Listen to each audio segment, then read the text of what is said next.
ciencia exacta no podemos hablar de forma detallada cómo realmente fue la infancia del escritor peruano César Vallejo. Él nació el año 1891 en el departamento de La Libertad, Santiago de Chuco, un lugar con difícil acceso ya que conservaba su forma rústica.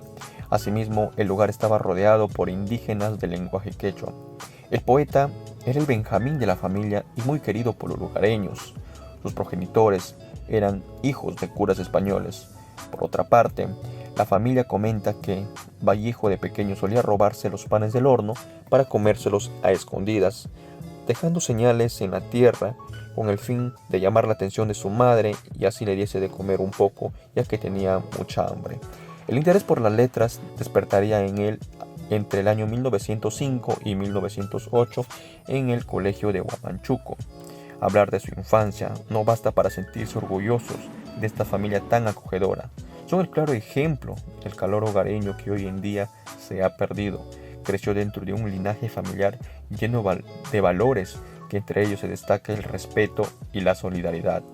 En una entrevista a su hermana Victoria Natividad, menciona que César Vallejo ya era considerado como el poeta de la familia desde los 9 años, cosa que se vería reflejado en un futuro en sus excelentes aportes a la poesía de modernismo.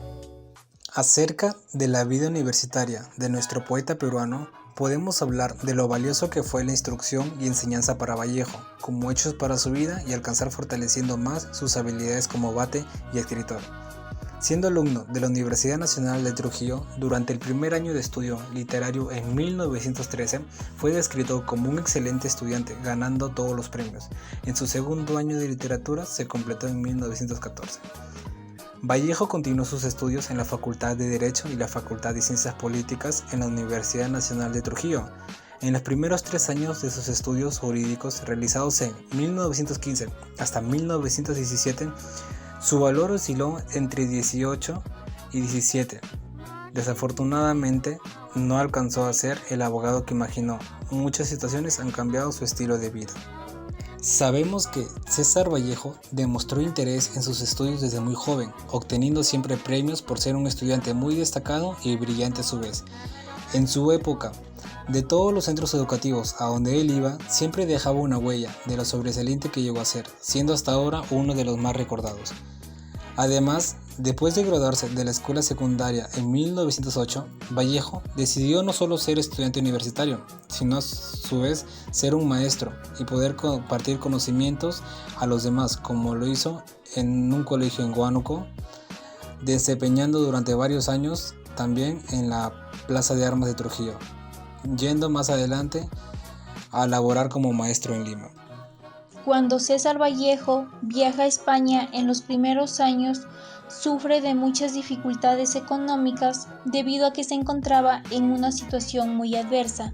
Las condiciones en las que vivía eran sumamente complicadas, ya que tenía insuficientes medios económicos que le permitieran solventar sus gastos. Tras su crisis, tuvo que recurrir a distintos métodos para así poder asegurar su estabilidad económica. Recibió ayuda de su amigo Pablo Abril, a quien conoció en París, y cuando él se fue, Vallejo le escribía constantemente para pedirle dinero.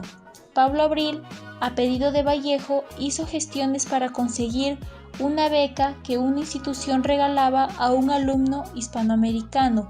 La tramitación resultó positiva y Vallejo en distintas ocasiones recibió dinero de la beca, pero como se le exigía cobrar en persona, tuvo que viajar por primera vez a Madrid en el año 1925.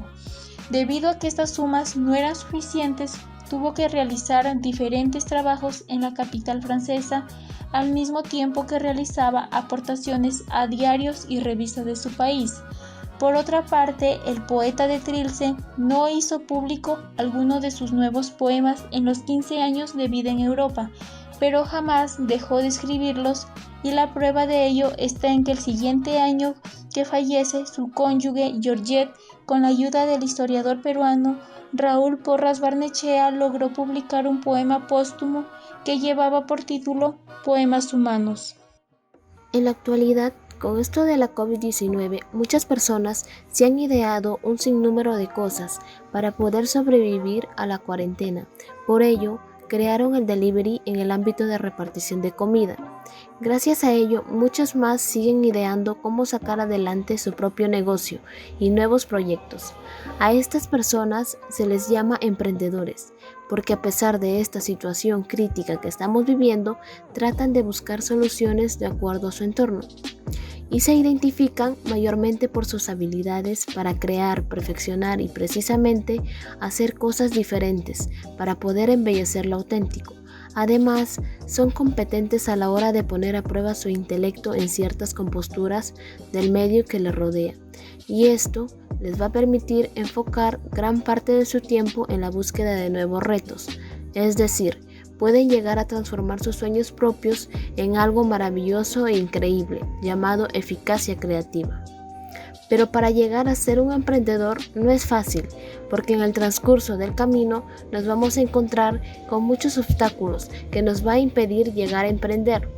Es por eso que tiene que ser una persona decidida, valiente, capaz de promover soluciones a diferentes problemas que se nos presentan en nuestra vida, siendo así que cada cosa que realicemos de diferente manera nos vaya convirtiendo en innovadores de nuevos proyectos. En los últimos años, el emprendimiento en nuestro país ha crecido exponencialmente por la alta tasa de consumidores y más ahora por la situación en la que nos encontramos. Han surgido pequeños empresarios que con sus ideas creativas han logrado empujar sus pequeños negocios y así han reactivado la economía, aunque también cabe recalcar la desaparición de algunos emprendedores por este mismo problema. Los emprendedores hacen de una idea simple un comercio u organización, por eso siempre deben de fortalecer ese espíritu emprendedor para que los motive en su carrera profesional. Algunas de las características de los emprendedores. Estas personas son creativas, asumen riesgos, tienen espíritu de equipo. Esto hace que ayuden a sus trabajadores para que así la empresa pueda llegar al éxito. Tienen una muy buena imaginación y son innovadores. Por tanto, estas personas deben de tener una visión clara de lo que quieren desarrollar para no tener pérdidas irremediables. El podcasting es un medio para publicar contenidos de audio y video en la web, como una serie de episodios con un tema común. Estos episodios van acompañados de un archivo llamado un feed, que permite a los oyentes suscribirse a la serie y recibir nuevos episodios automáticamente.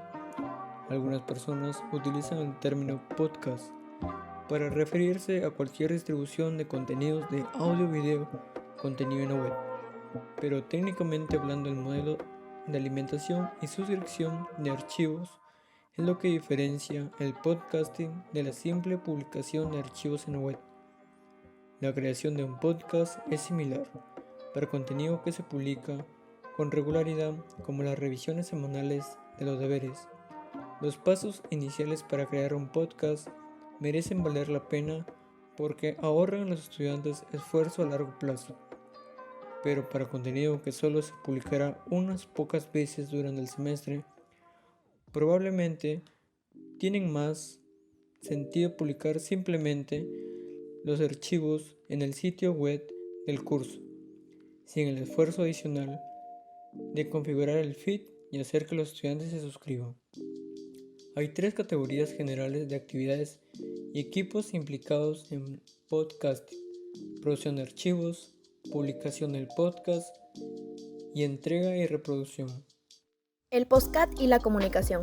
En transcurso de los años, los medios de comunicación han ido evolucionando día con día, de tal manera que algunos programas han ido mejorando su plataforma y otros se han ido incorporando en esta red digital, tal cual es el caso del podcast, que es un programa el cual te permite publicar en conjunto contenidos de audio y video en las distintas plataformas de internet. El podcast también puede ser un repertorio con un formato parecido al radial, que incluye temas específicos relacionados a humanidades, ciencias, entretenimiento, religión, etc., propuestos por los mismos productores y que se distribuye en formato de archivo de audio y se almacena en una plataforma.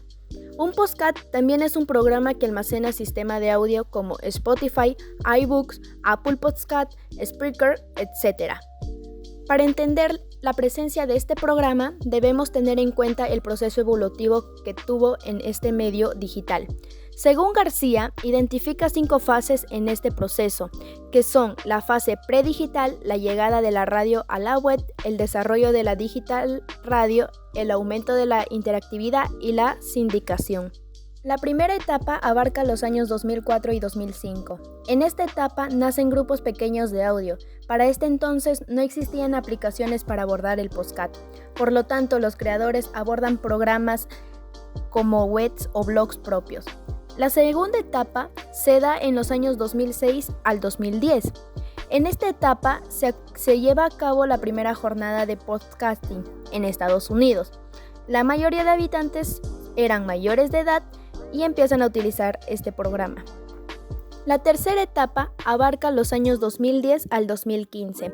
Los medios de comunicación se inclinaban más por el podcast y empiezan a desarrollar sus propias iniciativas de podcast, y en Estados Unidos este programa intenta convertirse en un medio de comunicación de peso similar a la de la radio. La cuarta etapa se considera a partir del año 2015. En esta etapa el podcast tiene gran masa en los medios de comunicación. El podcast lleva más de 15 años de creación y en transcurso de todos estos años fue creciendo y mejorando para que el público se incentive a utilizar este programa.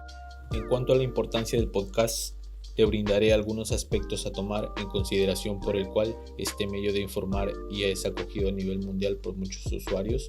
Bien, aquí te defino la importancia y el por qué debes usarlo.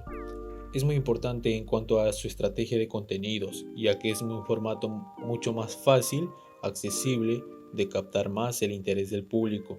Animarse por el podcast te proporcionará a que puedas manifestarte tal y como a ti te convenga, de una manera más organizada y sin tener que hacer tantos rodeos o tamizar como lo que clásicamente hacen hoy en día al redactar o brindar una información. Por otra parte, también te brinda una total estrategia en cuanto a tu marketing que desees hacer de cualquier producto, lo que por conveniente te permitirá distribuir tu contenido mucho más personal, y por ello podrás incluir un toque distinto a lo que te permitirá que tu sala te conozca más fácilmente. Finalmente, existen diversos medios por los cuales podemos hacer llegar una predeterminada información, en este caso de un podcast que redactando de la información en los últimos años ha ido evolucionando drásticamente, ya que este medio te permitirá hacerlo mucho más a fondo de un tema, de una manera más personal y explicada. Entonces podemos concluir que realmente el podcast es una buena opción a optar, no solo para expandir información, sino que también muy acogido en cuanto al marketing para tu marca o algún negocio que desees hacer. A continuación hablaremos sobre el efecto ideológico de la obra Colacho Hermanos. Nos explica que los episodios cambian con el transcurso del tiempo y que los personajes tienen un rol muy importante dentro de la obra. Para Hammond, los marcadores inusivos nos permiten tener la facultad de tener una facilidad de lectura y ver si algo se repite frecuentemente en un diálogo. La evaluadora central del discurso tiene como función manejar palabras o expresiones de los personajes. El orden axiológico e ideológico otorga un papel muy importante a los personajes en cómo saber actuar ante un conflicto de acuerdo a sus roles, como por ejemplo un héroe, un mago o como los personajes que están dentro de la obra. Por esta razón, los efectos ideológicos son importantes para dar a conocer los actualizados actos de Colacho Hermanos, y también que los personajes cumplen un rol muy importante, ya que ellos expresan sus ideas y objetivos del autor César Vallejo. Según el artículo del indigenismo a la farsa teatral, Colacho Hermanos hace mención que la obra, en cierto sentido, el mejor resumen de lo que Vallejo entiende por el fundamento de su obra es el escenario que desarrollaría para intentar venderlo como película. La obra es una gran farsa cinemática que tiene muchos elementos teatrales. La escena es de una bufonería molieresca. La obra es sobre todo social, de un burlesco tan bufo y a la vez tan trágico en medio de su increíble y absurda arbitrariedad, que solamente en Sudamérica puede ella ser posible. De este modo, la principal aportación es la mezcla del realismo crudo y directo que se produce a lo largo de la acción. Un fuerte precipitado de color local, con el gran humorismo, lo que baña a las imágenes y a las situaciones de una jocosidad irresistible. Bien, existen diversos medios, libros, donde podemos encontrar algunos aspectos sobre nuestro querido escritor poeta César Vallejo, relacionado con su obra Colacho Hermanos, una obra que destaca por su manera tan explicada y por su manera de transmitir un problema que acogía a la sociedad en ese entonces. Y no podemos descartar que hoy en día pues se da en algunas partes del mundo, incluso en nuestro país. Asimismo, resaltar su objetivo que nos brinda el autor y lo que se puede destacar de la obra Colacho Hermanos en ese sentido, pues podemos resaltar la información que nos da pues el autor Jean Galli, 1 de noviembre del 2017, una mimesis colonial, ¿no?, que nos dice en cuanto a la mítica en Colacho Hermanos o Residentes de América, pues del autor César Vallejo, ¿no?, donde podemos decir que es una obra que ya desde el momento en que fue puesta en escritura por el autor fue direccionada bajo una mirada marxista que tiene el autor, ¿no?, que allanó como punto clave la mentira de la democracia en el Perú en ese entonces, el servilismo de sus representantes ante los poderes de las transnacionales, tanto en la economía como en la política nacional. Explicando pues un poco de la obra, tenemos en esta farsa los dos mellizos, ¿no?, cuarentones, los que tienen el acceso social y político vertiginoso de ser obreros y pequeños comerciantes